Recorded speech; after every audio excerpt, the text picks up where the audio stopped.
पौराणिक मान्यता के अनुसार कजली मध्य भारत में स्थित एक घने जंगल का नाम था। जंगल के आसपास का क्षेत्र राजा दादूरई द्वारा शासित था। वहां रहने वाले लोग अपने स्थान कजली के नाम पर गाने गाते थे ताकि उनकी जगह का नाम लोकप्रिय हो सके। कुछ समय पश्चात राजा दादूरई का निधन हो गया। उनकी पत्नी रानी नागमती ने खुद को सती प्रथा में अर्पित कर दिया। इसके दुख में कजली नामक जगह के लोगों ने रानी नागमती को सम्मानित करने के लिए राग कजरी मनाना शुरू कर दिया। इसके अलावा इस दिन को देवी पार्वती को सम्मानित करने और उनकी पूजा करने के लिए मनाया जाता है, क्योंकि यह तीज अपने पति के लिए एक महिला की भक्ति और समर्पण को दर्शाती है। देवी पार्वती भगवान शिव से शादी करने की इच्छुक थी। शिव ने पार्वती से उनकी भक्ति साबित करने के लिए कहा। पार्वती ने शिव द्वारा स्वीकार करने से पहले 108 साल एक तपस्या करके अपनी भक्ति साबित की। भगवान शिव और पार्वती का दिव्य संग भाद्रपद महीने के कृष्ण पक्ष के दौरान हुआ था। यही दिन कजरी तीज के रूप में जाना जाने लगा। इसलिए बड़ी तीज या कजरी तीज के दिन देवी पार्वती की पूजा करने के लिए बहुत शुभ माना जाता है। तो चलिए इससे जुड़ी कथाओं को हम सुनते हैं। एक गांव में एक ब्राह्मण रहता था जो बहुत गरीब था। उसके साथ उसकी पत्नी ब्राह्मणी भी रहती थी। इस दौरान भाद्रपद महीने की कजली तीज आई। ब्राह्मणी ने तीज माता का व्रत किया। उसने अपने पति यानी ब्राह्मण से कहा कि उसने तीज माता का व्रत रखा है, उसे चने का सत्तू चाहिए, कहीं से ले आओ। ब्राह्मण ने ब्राह्मणी को बोला कि वह सत्तू कहाँ से लाएगा। इस पर ब्राह्मणी ने कहा कि उसे सत्तू चाहिए, फिर चाहे वो चोरी करे या डाका डाले, लेकिन उसके लिए सत्तू लेकर आए। रात का समय था। ब्राह्मण घर से निकलकर शाहूकार की दुकान में घुस गया। उसने शाहूकार की दुकान से चने की दाल, घी, शक्कर लिया और 1.25 किलो तोल लिया। फिर इन सब से सत्तू बना लिया। जैसे ही वह जाने लगा, वैसे ही आवाज सुनकर दुकान के सभी नौकर जाग गए। सभी जोर जोर से चोर चोर चिल्लाने लगे।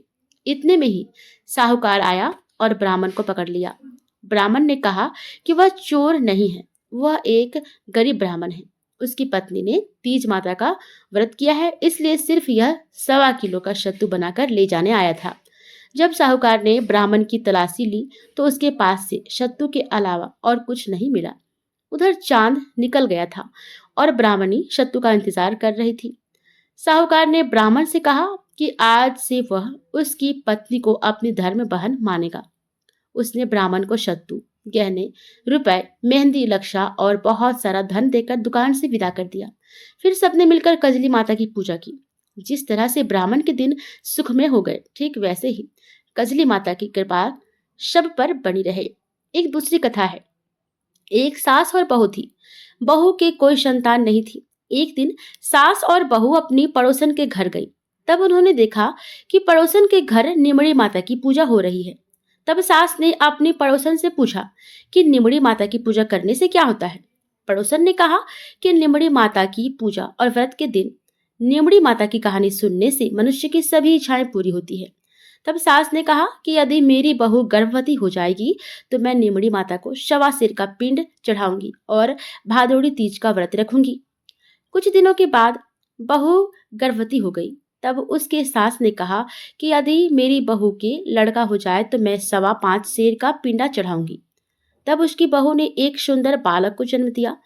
जब अगले साल तीज आई तो सास ने पुनः कह दिया कि जब इसका विवाह हो जाएगा तब 1.25 मन का पिंडा चढ़ाऊंगी। कुछ दिनों बाद उस लड़के का विवाह भी हो गया। जब तीज का त्योहार आया तो सास बहू दोनों अपनी नई बहू को लेकर निमड़ी माता की पूजा करने गई। सब लोगों ने तो पूजा कर ली, लेकिन जब ये दोनों पूजा करने लगी तो निमड़ी माता दूर की खिसक गई। यह जितना पास जाती निमड़ी माता उतनी ही दूर खिसक जाती। जब निमड़ी माता ने उनकी पूजा स्वीकार नहीं की तब कुछ औरतों ने उनसे कहा कि आपने निमड़ी माता को कुछ चढ़ाने के लिए बोला है क्या। तब सास ने कहा कि हाँ, बोला तो था। तब उन औरतों ने कहा कि पहले बोली हुई इच्छा पूरी करो, तब ही निमड़ी माता की पूजा स्वीकार हो सकती है। तब सास और बहू ने घर जाकर 1.25 मन का पिंडा बनाया और गाजे बाजे के साथ गीत गाते हुए निमड़ी माता की पूजा की। निमड़ी माता की कहानी सुनी। माता भक्ति व श्रद्धा देखकर प्रसन्न हो गई। बहू ने निमड़ी माता का पूजन किया और चांद को अर्घ दिया।